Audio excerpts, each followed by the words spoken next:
लोकप्रिय युट्यूब चॅनलवरती एकंदरीत आपण जर पाहिलं तर नमो शेतकरी महासन्मान निधी योजनेचा हप्ता साठी आता अखेर मुहूर्त ठरलेला आहे। अखेर आता हप्ता वितरित केला जाणार आहे।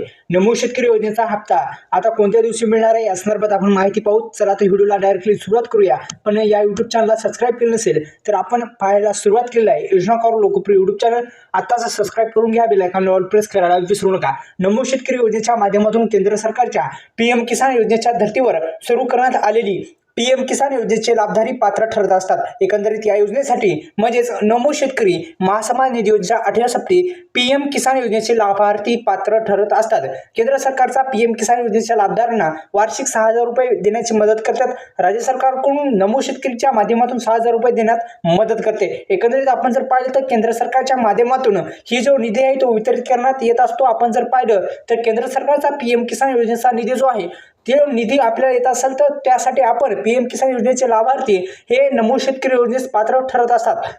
मुळात आपण जर पाहिलं तर राज्य सरकारचा नमो शेतकरी योजनेच्या माध्यमातून 6,000 रुपयाची मदत देण्यात येत असते। म्हणजेच राज्यातील पीएम किसान योजनेच्या लाभार्थ्यांना एकंदरीत आपण जर पाहिलं तर अत्यंत महत्त्वाचे असे अपडेट आपण माहिती घेणार आहोत। एकंदरीत पाहिलं तर नमो शेतकरी योजनेचा हप्ता हा आता कधी येणार आहे आणि अखेर मुहूर्त ठरलेला आहे। एकंदरीत आपण जर पाहिलं तर दुसरं म्हणजे अत्यंत महत्त्वाची योजनेचा सुद्धा हप्ता मिळणार आहे। एकंदरीत पाहिलं तरी शक्यता वर्तवली जात आहे। म्हणजेच मुख्यमंत्री माझी लाडकी बहीण योजनेचा पण हप्ता आणि नमो शेतकरी योजनेचा पण हप्ता असे हप्ते मिळून येण्याची शक्यता आहे। तो झडपी निवडणुकीच्या अगोदरच ही जी रक्कम आहे, जे हप्ता आहे तो आता दोन्ही योजनेचे हप्ते वितरित करण्यात येणार असल्याची माहिती समोर आली आहे। अशा पद्धतीने नमो शेतकरी योजनेचा 8वा हप्ता हा वितरित होणार आहे। व्हिडिओला सोड लाईक करा आणि या यूट्यूब चॅनलला सबस्क्राइब केलं नसेल तर पुन्हा एकदा विनंती आहे, या यूट्यूब चॅनलला सबस्क्राइब करायला पण विसरू नका। धन्यवाद। जय श्री